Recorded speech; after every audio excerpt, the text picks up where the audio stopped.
Mats, du jo researcher, kryptoanalytiker i Steno Research. Steno Research et uavhengig analyseselskap som jobber både med makro, med geopolitisk analyse og med kryptoanalyse. Og du kom vel over fra 4-5 måneder tilbake fra Saxo Bank, var det ikke sånn? Det korrekt. Ja, og nå går kanskje døgnet ditt med til å prøve å finne litt ut av hva som skjer både i kryptomarkedet og i dette nye markedet for ETF-fond og aksjer da i USA. Og hvis vi prøver å ta det litt skritt for skritt, fordi at det var jo forrige onsdag at de fikk godkjennelse, og så ble de først mulig å kjøpe og selge på torsdag, og nå har vi hatt 6 handelsdager bak oss. Hva status nå? Så status egentlig, at både især BlackRocks, iShares, Bitcoin ETF og Fidelity's har, hvad der svarer til lidt over, eller omkring $1 milliard hver i forvaltning. Samtidig det, der så også er sket, det at Grayscales, som jo nu den suverænt største Bitcoin ETF, den har set det man på engelsk vil kalde et outflow, efterhånden på en del milliarder dollars. Så det vil gøre, alt i alt har man egentlig set et net inflow i de her forskellige fonde på omkring et sted mellem $1,1 milliard til $1,2 milliarder. Det har jo vist sig at være lidt vanskeligt både for klassisk analyse og kryptointeresserte at følge med på, hvordan det disse pengene bevæger sig, fordi først må de ind i disse fondene, ikke sant? Og da snakker vi om inflow. Yes. Og det i tråd med på forventningene, eller det under, eller det over forventningene? Det meget svært at sige. Jeg tror, umiddelbart i hvert fald baseret på markedets reaktion, så det under forventning. Vores analyse også op til hele den her godkendelse af de her forskellige ETF'er, har været, at markedet simpelthen har undervurderet det outflow, man vil se fra Grayscales fond.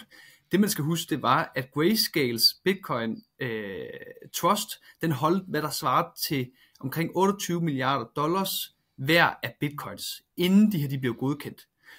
Det vil altså svare til, at det er cirka halvdelen af den størrelse, som den største Bitcoin ETF, den største guld ETF holder i værdi. Det rigtig, rigtig mange bitcoins. Det var lidt over 600.000 bitcoins, og vi mener simpelthen, at markedet har underestimeret den indflydelse, som de her bitcoins, de vil have, så snart at den her Grayscale fond blev konverteret til en ETF, og derved, at de kunne begynde det, man på engelsk vil kalde redeem, de her forskellige bitcoins. Altså, de vil begynde at ramme markedet igen, og det er så dem, jeg har set med den her ret væsentlige outflow. Men allikevel, så siger du, at det en netto inflow, altså på mellem 1,2 og 1,3 milliarder kroner. Så det jo da penger som disse fondene igjen må bruke til å kjøpe nye bitcoins. Så det jo da egentlig en tilførsel, en økt etterspørsel i markedet, det ikke det? Jo, det korrekt. Så det her inflow jo, det her net inflow, som vi kalder det, jo de her ETF-udbydere eller deres market makers nødt til at gå til spotmarkedet for at købe bitcoins og svare til det. Når det sagt, så vores view på markedet, det simpelthen, at det net inflow under forventning i forhold til, hvad markedet havde forventet. Altså, det man skal huske, det var, at tilbage i september-oktober lå bitcoins i $28.000. Den her stigning, vi har set siden oktober, har været, størstedelen af det har været drevet af forventninger omkring de her ETF'er, nemlig at der vil komme et kæmpe inflow.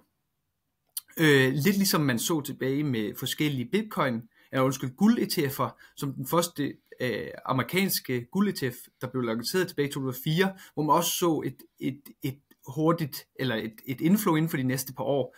Og det ikke for at sige, at vi ikke ser de her Bitcoin-ETF'er som ekstremt bullish, det gør vi, men det er bare på en længere timeframe, altså længere tidshorisont.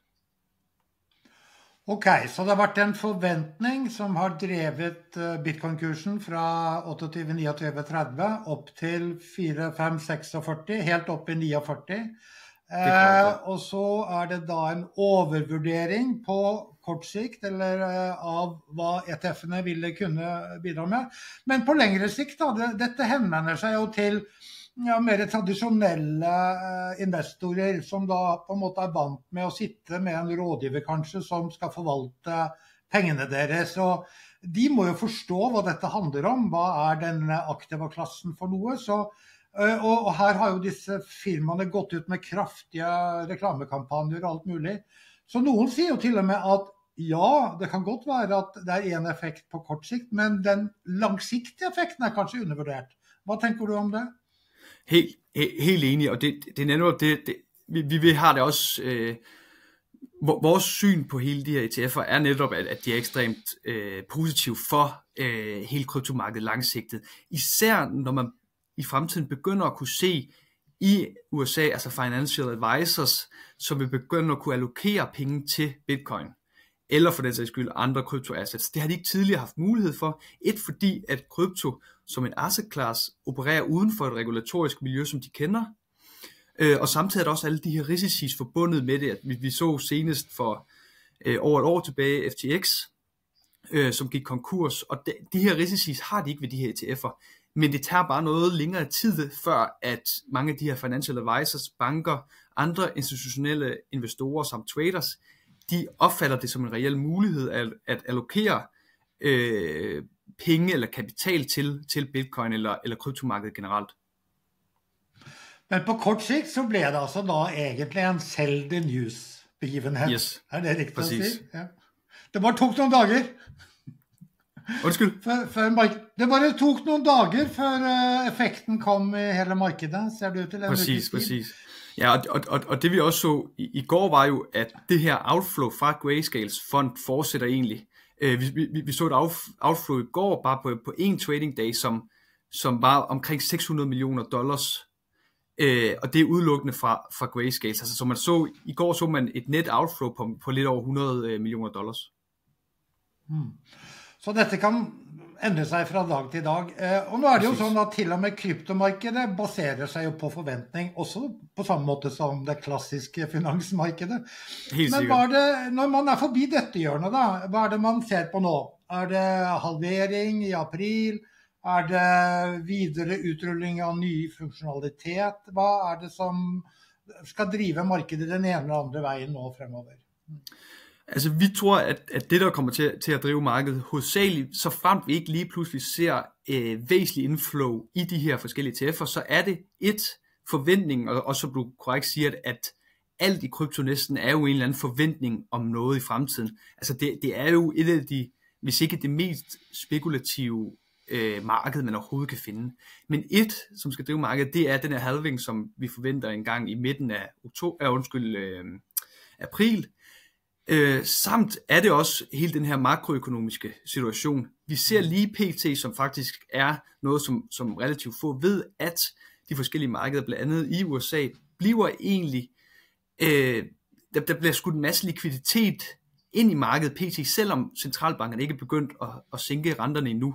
Og det sker på grund af en masse makroøkonomiske forskellige instrumenter, der gør de her teknikaliteter. Men det en af de ting, som også kommer til at drive det, det simpelthen bare et øget likviditet i de finansielle markeder. Deraf så bliver investorer og traders risikovillighed bliver også øget, og deraf så kommer der flere penge ind i krypto. Og det noget, vi forventer, man vil se, der vil blive i særdeleshed forstærket så fremt, eller man skal nok hellere sige, når amerikanske Fed og andre centralbanker omkring i verden kommer til at sænke renterne i år. Den indvirkning af rentesænkningerne, som kommer rigtig meget til at afhænge af, hvor meget at centralbankerne kommer til at sænke renterne. Markederne pt. Forventer ret væsentlige rentenedsætninger, men det ikke sikkert, i hvert fald i vores overbevisning, at vi kommer til at se rentesænkninger, som så væsentlige, som markedet pt. Forventer, og ikke mindst har prissat for eksempel kryptomarkedet efter. Der har jo dere på en måte en fordel ved at dere har både makroanalyse og geopolitisk analyse i selskapet, så det ikke bare håp og tro i forhold til hvor kryptokursen skal gå. På mange måter så har jo dette her også vært en slags begivenhet hvor du kan si at klassisk finans møter krypto. Du kan næsten kalde det en date eller en liten dans. Hvordan har det fungeret, synes du? Ja, altså egentlig så er det jo, det er jo fungeret glimrende på en eller anden måde. Altså jeg tror jo, kryptomarkedet generelt var lidt i et chokstadie sidste år i juni måned, hvor at BlackRock, som jo er verdens største asset manager, baseret på mange midler, de har under forvaltning, at de lige pludselig uden nogen som sådan tidligere historik i forhold til kryptomarkedet, de har ikke tilbudt nogen services, produkter, eller som sådan handlede krypto, lige pludselig fra den ene dag til den anden, laver den her ansøgning til Bitcoin Spot ETF. Og det viser jo også bare, at især, og det er jo også det, vi kan mærke, især inden for de sidste 2 år, at der er sket en kæmpe skift i, hvordan den traditionelle finansielle sektor ser på kryptomarkedet. Vi er knap så meget det Wild West, som vi var for bare blot 2 år tilbage. Vi er blevet mere mainstream og ikke mindst mere respekteret i forbindelse med forskellige banker. Vi ser det i Danmark, I ser det sikkert også i Norge, men i særdeleshed også i USA.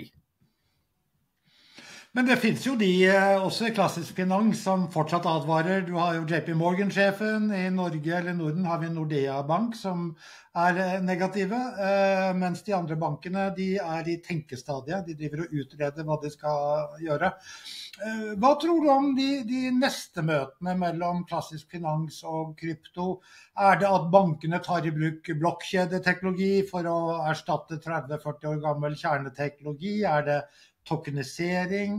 Det det å lansere real world asset, som det jo kalles? Det jo da egentlig bare, det kan være aksjer, det kan være gull, det kan være lån, og gjøre det tilgjengelig via tokens, eller det stablecoins, eller det digitale sentralbankpenger? Det masse temaer ute og går. Hva tror du kommer til å være det viktigste driveren i dette møtet mellom klassisk finans og krypto, la oss si i 2024 da? Det et rigtig godt spørgsmål. Jeg tror ikke som udgangspunkt, vi kommer til at se, i hvert fald ikke i Europa, som sådan banker, der for alvor kommer til at bruge forskellige kryptovaluta til for eksempel at sætte penge, eller trading, eller så videre. I hvert fald ikke inden for de næste 1-2 år. Derefter så tror jeg egentlig, at det første, der kommer til at ske, som jo egentlig er den mest lige til sådan killer-app af hele kryptomarkedet, det er simpelthen stablecoins.